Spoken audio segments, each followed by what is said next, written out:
Hey everyone, I'm Lincoln Break, and welcome to another New World video. Today's video is about leveling your cooking to 100 by the second day.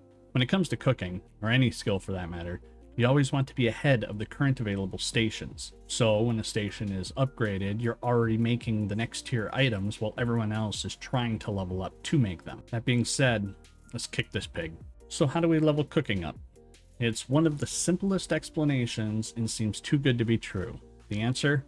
Recovery foods. It doesn't matter if you make the regular or the energizing versions, but as soon as you unlock the next tier, you start crafting the next tier as long as you have the ability to.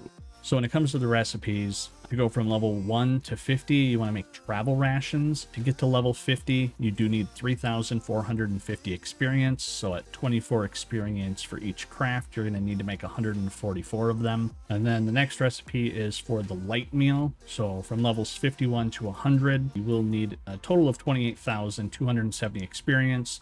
So that's 24,820 more experience on top of what you got for levels 1 to 50.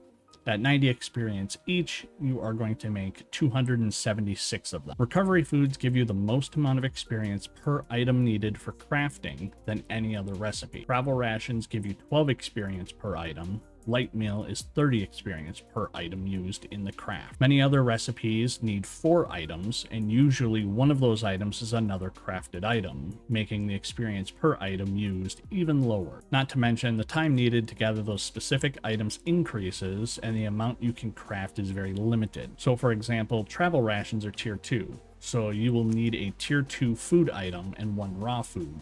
Light meal is a tier 3, so you need a tier 3 food item and 2 different raw food items. There's a handy table on the New World Wiki kitchen page that shows you which items that you can use for crafting these recipes. I'll link to that down below. So where do you get these items needed for these recipes? Well, that's the beauty of them.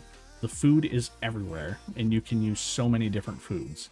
Nuts can be found on the ground near trees all over the starting zones. Poultry and eggs are from turkeys, game meat from rabbits, pork from pigs, mushrooms from any fungus in the zone, etc. Sure, you can craft some items like the pastry crust or sausage, but then you need even more resources to craft them first, so it's not worth it. Farm crops are the best to gather as they don't require any gathering skill, and there are farms all over the starting zones. Just gather any crops you find and use them in the next tier of crafting. As usual, I do have a few tips to give. The first being that any tier 3 food item that you get, hang on to it until you can craft the light meal. The game will keep trying to get you to use them as the raw food in the travel rations recipe, but just keep changing it to something else from the dropdown. The second is that you can also use honey and milk as a raw food. So make sure that you are gathering them from your starter towns every hour, as that's another 30 to 40 raw foods that you can use for your crafts. After about 15 hours, you'll have enough of those items to make all the crafts if you do have 144 tier 2 items and 276 tier 3 items. Even less if you farm some honey trees or you pick up a lot of nuts. Another tip I have ties into my last video. Get a tier 3 campsite as soon as you hit player level 25.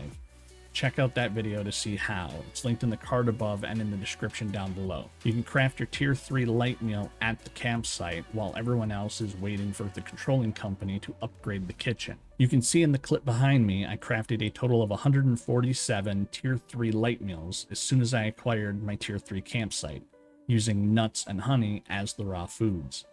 I gained 13,230 cooking experience and went from cooking level 71 to 93 in minutes. One last tip I could give that makes the recovery foods the best to level up your cooking is the taxes you pay, or don't pay for that matter.